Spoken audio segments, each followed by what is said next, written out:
నమస్తే రమగారు. నమస్తే జయ. రమగారు, రకరకాల సిరీస్లు చెప్పేసుకుంటున్నాం, చిన్న చిన్న షార్ట్ స్టోరీస్ చెప్పేసుకుంటున్నాం. ఏదైనా దెయ్యాలు భూతాలు వీటికి సంబంధించిన కథలు ఏమైనా ఉన్నాయా? ఇంతకుముందు సరదా సరదా కథలు చాలా చెప్పాను. నేను ఒక తెలుగు కథల అభిమానుల గ్రూప్లో ఉన్నాను, చాలా కథలు చదువుతానని చెప్పాను కదా. వాళ్ళు ఆ గ్రూప్లో దయ్యాల కథలోని ఒక పుస్తకం ఎప్పుడో చాలా రోజుల క్రితం వేశారు. చాలా ఇంట్రెస్టింగ్వి. అవి ఇంచుమించు 1938లో ప్రింట్ అయిన బుక్ అది. అబ్బాబ్బా, సూపర్ కదా. రైటర్ కూడా అమ్మగారి పేరు జ్ఞాపకం వస్తే చివరిలో చెప్తాను. కథలు చాలా బాగున్నాయి. అందులో కొన్ని కథలు ప్రచారంలో కూడా ఉన్నాయి. దయ్యాల కథలు ప్రచారంలో కూడా ఉన్నాయి. మనకి ఊళ్ళల్లో ఎలా చెప్తారు, మిట్ట మధ్యాహ్నం ఎండలో జుట్టు విరబోసుకుని తిరగకూడదు, నిద్రగన్నేరు చెట్లు ఉంటాయి ఊళ్ళల్లో, బాగా నిద్రగన్నేరు చెట్టు కింద కూర్చోకూడదు అని అంటుంటారు. అది మనకి కనపడుతుంటాయి, ఆ మాటలు వినిపిస్తాయి. ఇంకా మీరు ఊళ్ళు దాటేశారు కాబట్టి తెలియదు, కానీ మా చిన్నతనంలో అయితే పొద్దుటిపుట్టి తలంట్లు పోసుకుని పిల్లలు వినాయక చవితి అప్పుడు ఈ వినాయకుడిని తీసుకోవడానికి జుట్టు విరబోసుకుని బయటకు వెళ్తే కేకలేసేవాళ్ళు. చెట్ల మధ్యలోకి వెళ్ళకూడదు, ఏవైనా ఆశిస్తాయని చెప్పేవాళ్ళు. ఇవన్నీ మామూలుగా మనకి కనపడుతుండేవి. కుక్కలు బాగా మురుగుతుండేవి రాత్రిపూట, మొత్తం కుక్కలన్నీ ఓ చోటే చేరి అక్కడ ఏదో అవి చూసే ఈ ఆత్మని అందుకే అరుస్తున్నాయి అనేవాళ్ళు. చెదరగొట్టడానికి ట్రై చేసేవాళ్ళు బాగా, ఎవరో ఒకళ్ళు వేసి అదిలించేసేవాళ్ళు అనమాట. మీరు విన్నారా రమ్మగారు, దెయ్యాలు ఉన్నాయి, దెయ్యాలు తిరుగుతున్నాయి అని ఇంట్లో మీరు భయపడిన సందర్భం ఉందా? భయాలు లేవు జయ, మాకు ఓకే, భయం లేదు. ఇప్పుడు ఎవరికి భయం వేస్తుంది? బలహీనమైన మనసు ఉన్న వాళ్ళకి, బలహీనమైన మనసు లేదా భగవంతుడి పట్ల విశ్వాసం లేని వాళ్ళకి. మనకి రెండూ లేవు, భయము లేదు, భగవంతుడి మీద అచంచలమైన విశ్వాసం ఉంది.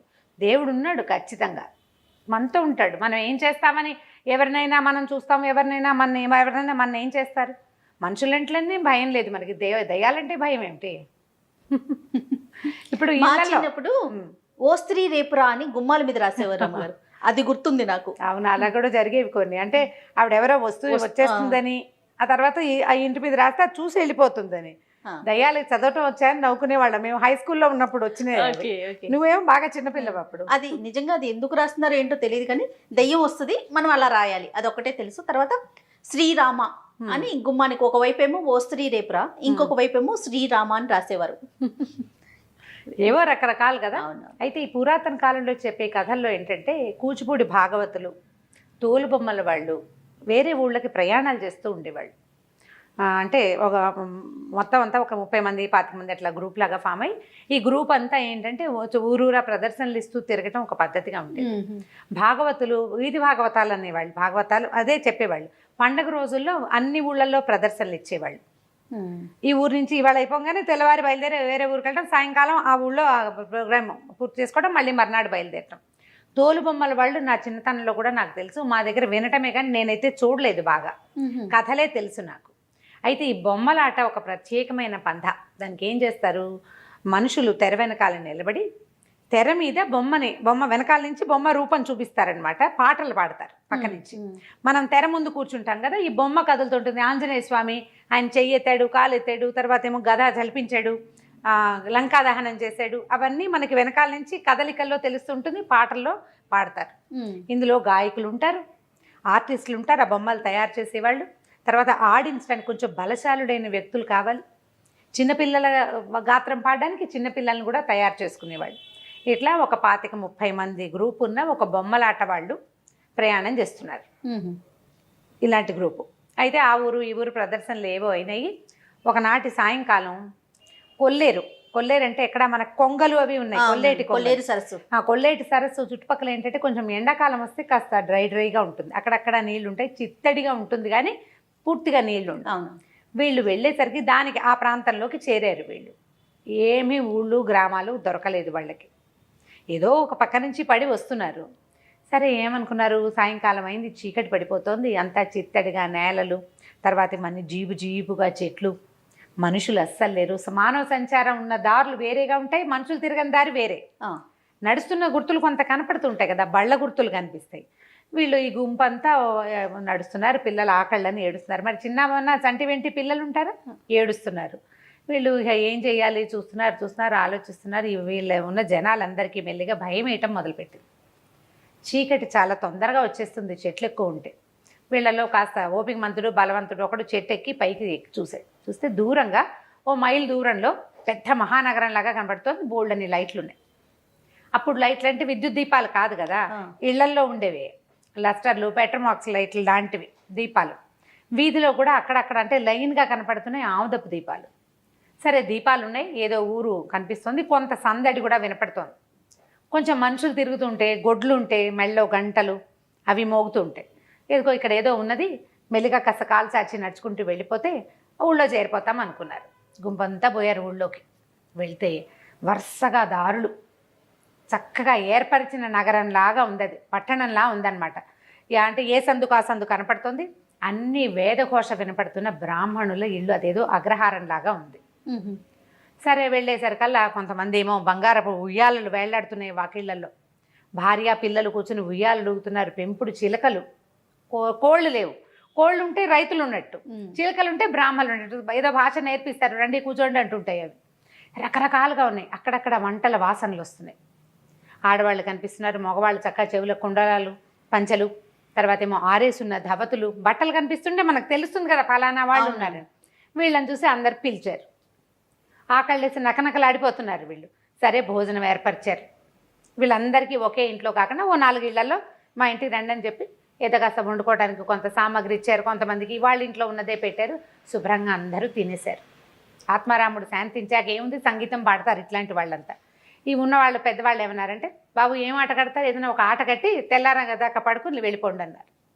తెల్లవార్లు ఆట కట్టే పద్ధతి కూడా ఉండేది అప్పట్లో.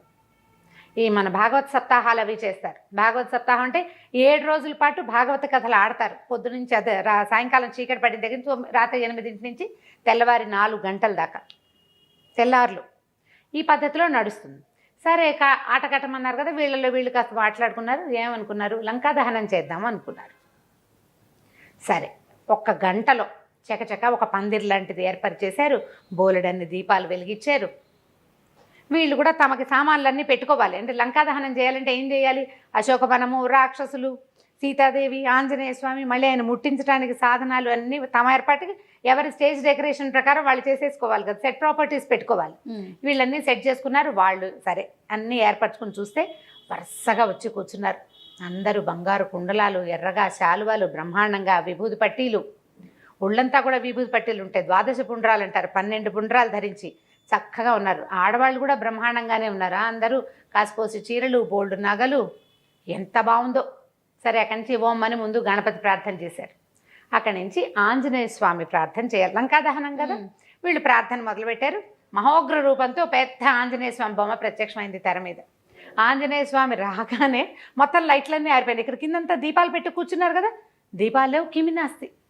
వీళ్ళు తెల్లపోయారు, అయ్యో ఇదేమిటి మొత్తం దీపాలన్నీ ఓసారి ఆరిపోయినాయి, ఉండండి రా బొమ్మ దించండి అన్నారు. ఆంజనేయ స్వామి బొమ్మ దించేశారు.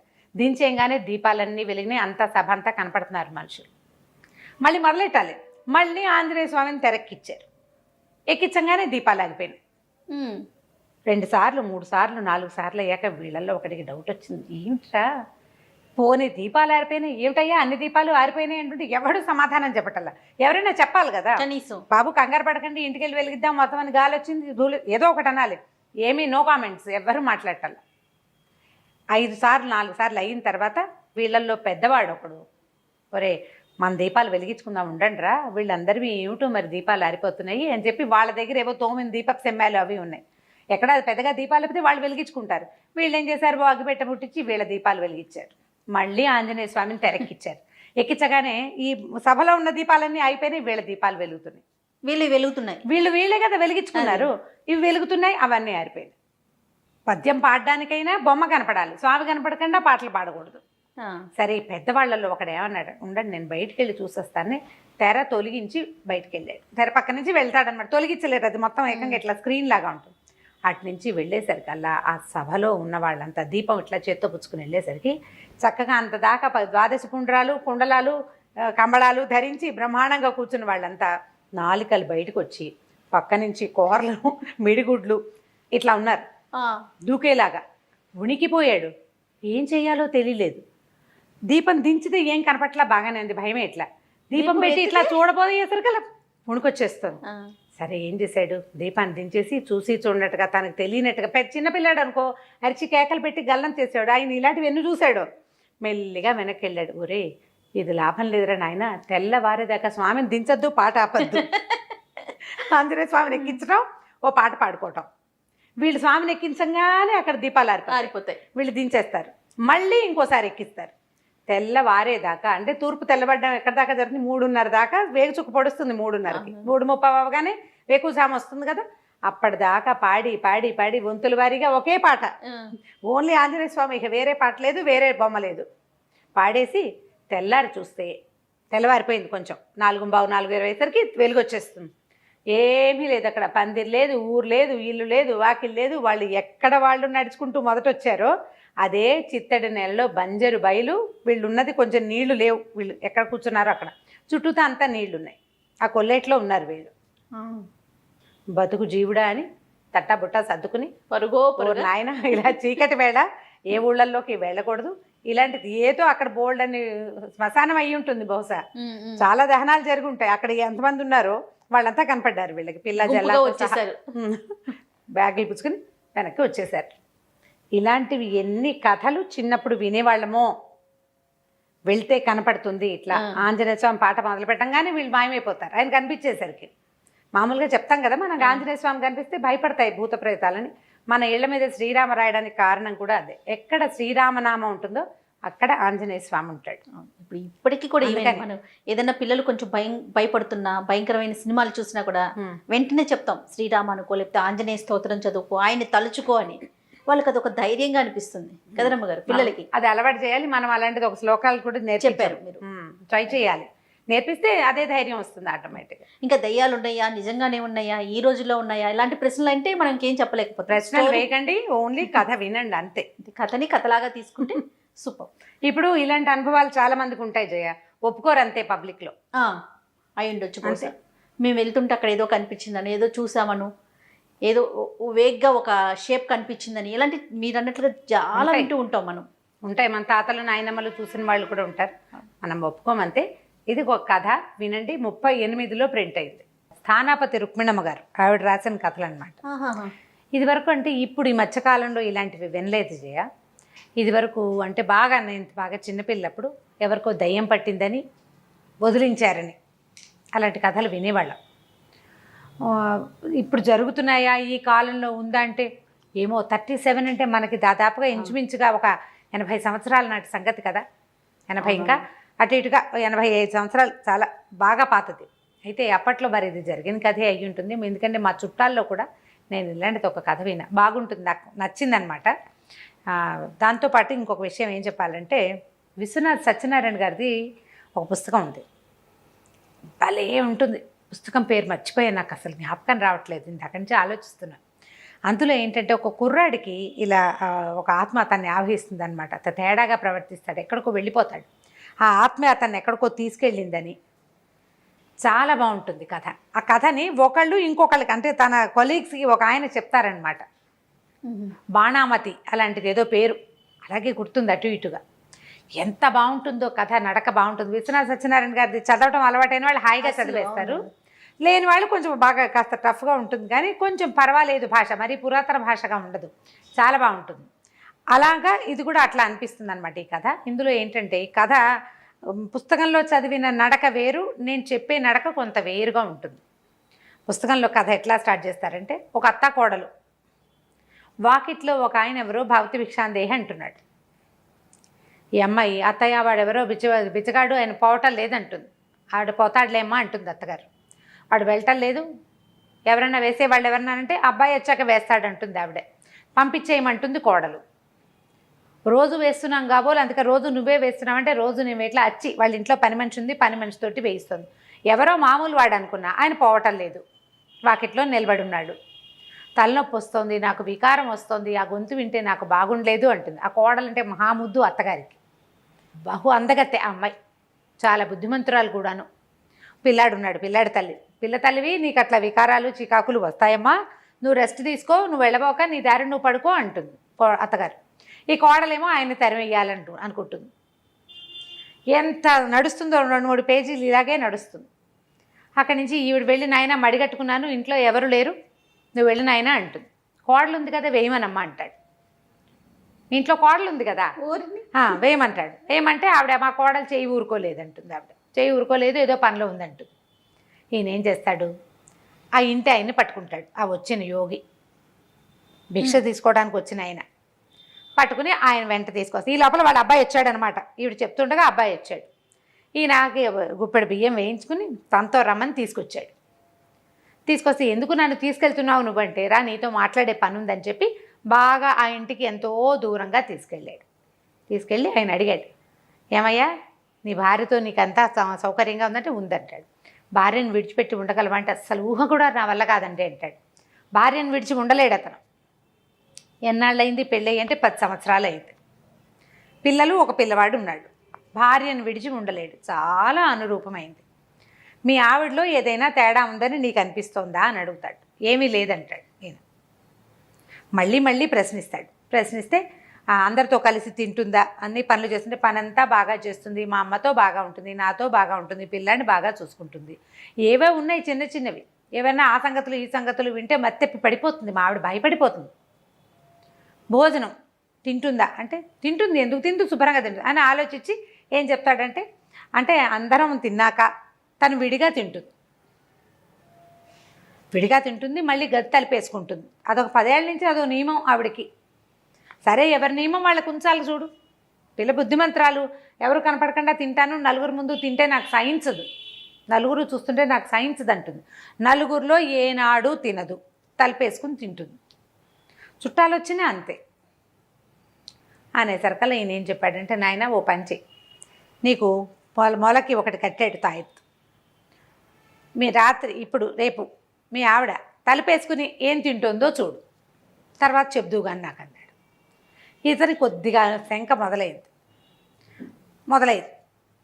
ఇప్పుడు ఇలాంటివి ఎవరైనా చెప్పారనుకో అనుమానంగానే ఉంటుంది కదా. సరే, మర్నాడు అంటే ఇప్పుడు కథలో ఇట్లా చెప్పరు, జరిగిందనమాట.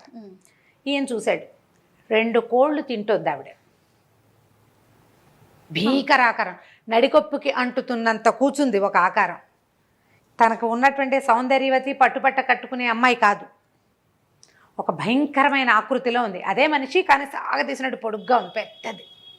నడికొప్పు అంటుకుంటోంది, తల అంత ఎత్తుంది, కోళ్ళు విరుచుకుని తింటుంది. భయం వేసేసింది. వచ్చేసాడు మళ్ళీ మర్నాడు యోగి దగ్గరికి. ఇది కనపడిందండి అన్నాడు.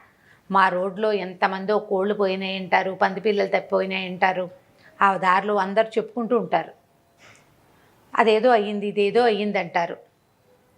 అక్కడి నుంచి మా ఇంటికి వచ్చిన చుట్టాను ఒకడిని ఒకసారి తీసుకెళ్ళి మర్రి చెట్టు కింద పడుకోబెట్టేసింది. వాళ్ళని ఇంట్లో ఉండనివ్వకుండా. ఈవిడే అని వాళ్ళకి తెలీదు. అదే అసలు అనుమానమే లేదు. ఎప్పుడూ తలపేసుకునే తింటుంది. ఏవైనా ఇట్లా అవి వాళ్ళవి పోయినాయి వీళ్ళవి పోయినాయి గలభాగా మాట్లాడుకుంటే తలకాయ తిరిగి పడిపోతుంది. పిల్ల భయపడుతుంది అనుకుంటుంది అత్తగారు, మా కోడలకు అలాంటివన్నీ భయం, మా పిల్ల ముందు చెప్పకండి అంటుంది. పిల్ల బహుముద్దుగా ఉంటుంది. అప్పుడు ఈయన ఏం చెప్పాడంటే, నాయన ఇది మామూలుది కాదు, అనంతమైన శక్తి, చాలా పెద్దది, మీ ఇంట్లో నుంచి బయటికి తీయటమే కష్టం. సరే అని నేను చెప్పినవి ఏర్పరచుకో నువ్వు అన్నాడు. 3 తాయెత్తులు, వాకిలి గుమ్మానికి ఒకటి, దొడ్డి గుమ్మానికి ఒకటి, తర్వాత నడికప్పుకు ఒకటి, ఈ 3 తాయెత్తులు కట్టు. ఇది నీకు, ఇది మీ అమ్మకి, తర్వాత ఏమో నీ కుమారుడికి. పిల్లాన్ని వేరే వాళ్ళ ఇంటికి పంపించేసి, పిల్లాడిని ఇంట్లో ఉంచద్దు, తాయెత్తు కట్టి పిల్లవాడిని వేరే వాళ్ళ ఇంట్లో పంపించేసి, మా అత్తమామని పిల్లవాడిని, మీ అత్తమామని కూడా పిలు అని చెప్పాడు. సరే, ఈయన బయట కూర్చున్నాడు. ఇక జనాలంతా బయటే కూర్చున్నారు. వారా వీరా పెద్దవాళ్ళు కొంతమంది చేరారు. ఇక్కడ ఏదో విచిత్రం జరుగుతోంది. ఇక లోపల నుంచి అరుపులు, చంపేస్తాను, పొడిచేస్తానని ఎంతంత కేకలో. అక్కడి నుంచి కేకలు అణిగినాయి. ఇతను ఏదో మంత్రం చదువుకుంటున్నాడు అనమాట. కేకలు అణిగినాయి. కేకలు అయిన తర్వాత ఏడుపు. అత్తగారు అయ్యో పిల్ల ఏడ్చేస్తోందని అత్తగారు ఏడుస్తుంది. కోడలంటే అంత ముద్దు. మరి వాళ్ళ అమ్మా నాన్న వచ్చారు, కూతురు ఏడుస్తోంది తెలుస్తోంది, వాళ్ళు ఫీల్ అవుతున్నారు. లోపలికి వెళ్తా ఉంటారు. ఇక్కడే కూర్చోండి, ఏం జరుగుతుందో చూడండి అన్నాడు. సరే, ఊళ్ళో కొంతమందికి ఈవిడ చాలా సౌందర్యవతి, అది వ్యవహారం తెలుసు, బాగుంటుంది, చక్కగా బుద్ధిగా ఉంటుంది. భర్త అసలు ఆ అమ్మాయిని వదిలిపెట్టాడు, చాలా ప్రేమగా ఉంటాడు, చక్కగా పిల్లాడు కూడా కలిగాడు అని మానే ఉన్నాయి.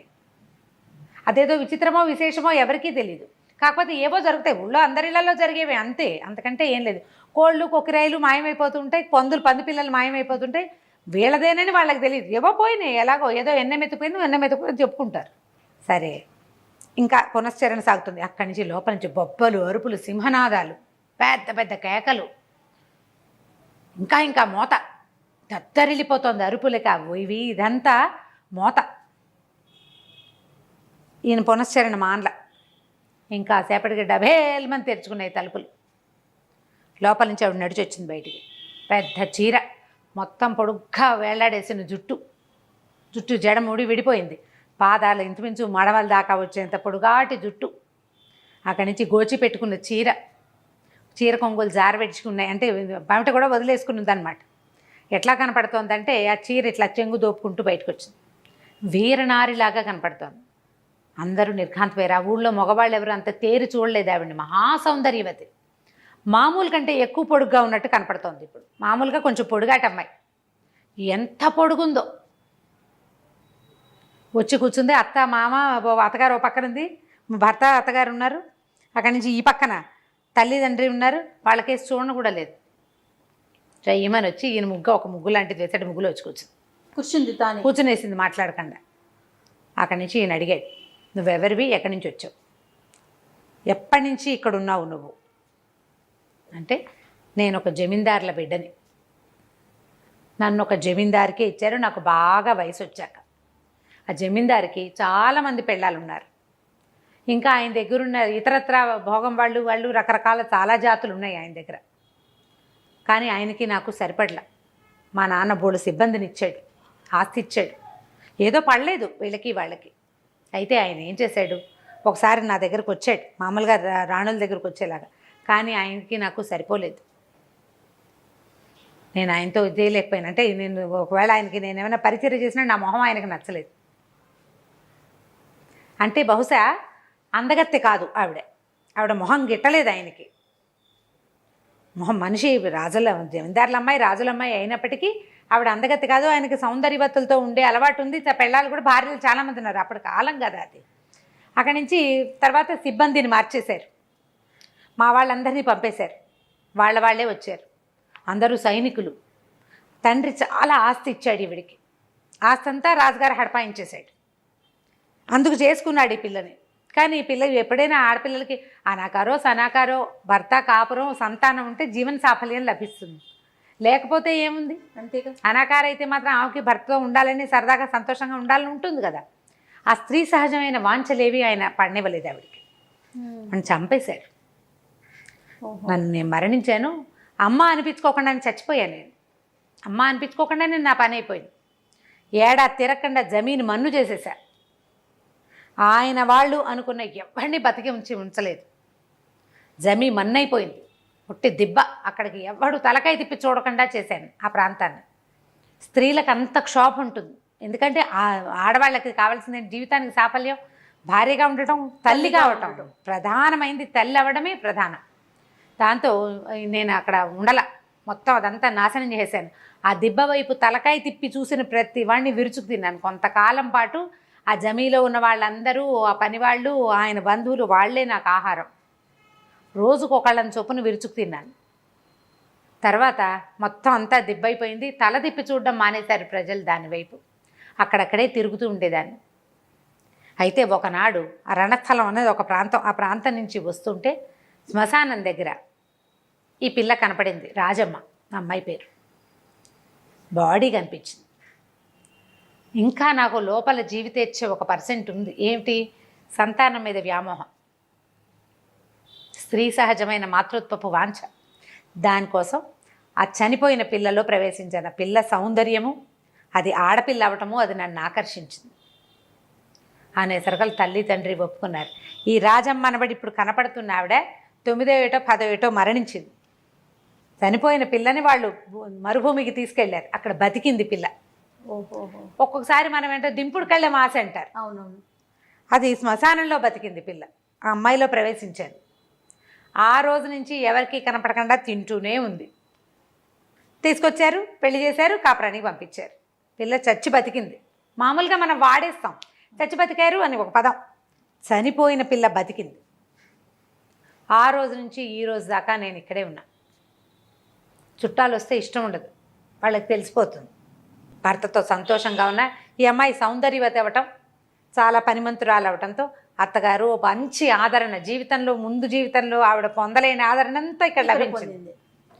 పిల్లవాడు రాజు అవుతాడు, జమీందారీ వస్తుంది వాడికి రేపొద్దున. ఈ పిల్లాడు బాగానే ఉంటాడని ఇహత భర్త వెక్కి వెక్కి ఏడుపు. ఈ అమ్మాయిని వదిలేయటం అంటే ఆ అమ్మాయి కూడా వెళ్ళిపోవటమే. ఎందుకంటే అది మనిషి ఉన్నది కాదు, అందులో జీవం ఉన్నది కాదు కదా శరీరం. ఈ ఆత్మ బయటికి వెళ్ళిపోతే మొత్తానికి వెళ్ళిపోతుంది. అమ్మా నాన్న తెగేడ్చారు. ఆ మహాసౌందర్యవతి ఊళ్ళోంచి వెళ్ళిపోతుందని ఊరి జనం కూడా ఏడ్చారు. పైగా అసలు ఆ ఊళ్ళో అందరికీ కూడా అమ్మాయి చాలా బుద్ధిమంతురాలు. ఆ యోగి ఏం చేశాడంటే బడుగ్గా ఉందిగా జడ, జుట్టు వెనక్కి వచ్చి జడేసాడు, మొత్తం అల్లేడు మొత్తం జడంతా.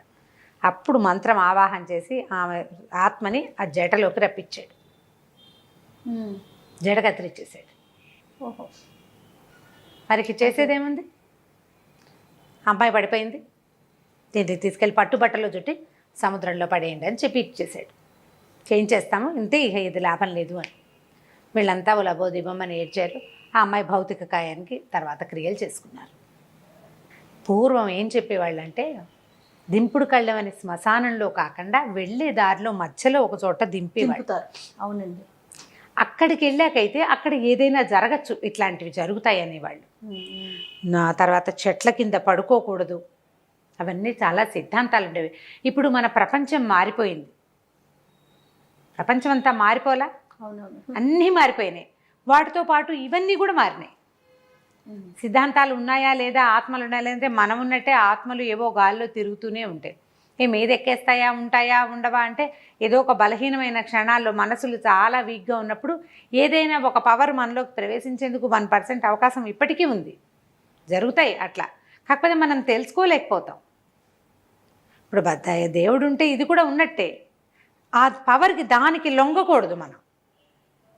దానికి భగవదావేశానికి లొంగినట్టుగా ఇట్లా మన చుట్టూతా ఉండే తాలూకు ఆత్మల యొక్క వాటికి ప్రలోభాలకి లొంగకుండా ఉండాలి. దానికోసమని మన వాళ్ళు ఏం చెప్తారు, ఎప్పుడు పవిత్రంగా ఉండండి, శుభ్రంగా ఉండండి, బొట్టు కాటిగా పెట్టుకోండి, జుట్లు బెరబోసుకుని చెవులకి వాటికి ఏమీ లేకుండా అలా బోసిగా ఉండబోకండి, అవన్నీ చెప్పేది. ఎందుకంటే ఇవన్నీ అలాంటివి ఉన్నప్పుడు ఇవి తొందరగా మన మీదకి వస్తాయి అనేవాళ్ళు పాత రోజుల్లో. ఇప్పుడు ఏం సిద్ధాంతం, జుట్టు విరబోసుకోవడమే మన పద్ధతి, బొట్టు కటక లేకపోవడమే మన పద్ధతి, మెడకొద్దు, చేతికొద్దు, చెవికొద్దు, ఏమీ లేకుండా బోసిగా ఉండటం. మనకి ఇండియన్స్కి ప్రధానమైనది ఏంటి, బొట్టే కదా మన గుర్తు. కనీసం ఎర్రటి బొట్టు, కుంకుమ లాంటివి ధరించడం. దేవతార్చన మామూలు సన్నబొట్టు పైన పెట్టుకుంటాం, దేవుడు కుంకుమ ఒకటి పెట్టుకోవటం. దానివల్ల వీటి నుంచి మనం రక్షించబడతాం అనుకుంటాం. వీటిని పక్కకు పెడితే ఇది ప్రధానంగా ఒక కథ. మనం ఇది జనరల్ మ్యాటర్ చెప్పుకుంటున్నాం, కానీ ఈ కథలో ఉన్న ఇదేంటంటే అసలు ఆ బుక్ చదవాలి. బుక్ చదివితే భలే ఇంట్రెస్టింగ్గా అనిపిస్తుంది. సంభాషణగా ఏమీ ఉండదు, నేను చెప్పాను ఇట్లా సంభాషణగా, అలా ఉండదు. చదువుతుంటే మనకి లోపల అర్థమవుతూ ఉంటుంది అనమాట. భలే ఇంట్రెస్టింగ్గా ఉంటాయి. ఒక 2-3 కథలు, ఒక ఆవిడైతే అడిగారు కూడా, ఈ కథలు మీరు చెప్తే వినాలనుంది అని. ఇది బాగా కుదిరిందో లేదో మరి, మంచి కథ, చాలా బాగుంది రమ్మగారు, చాలా ఇంట్రెస్టింగ్గా ఉంది. చదివిన వాళ్ళకి ఇంట్రెస్టింగ్గా అనిపించాలి. ఓకే, రైట్ రమ్మగారు, నమస్తే. నమస్తే అజయ్.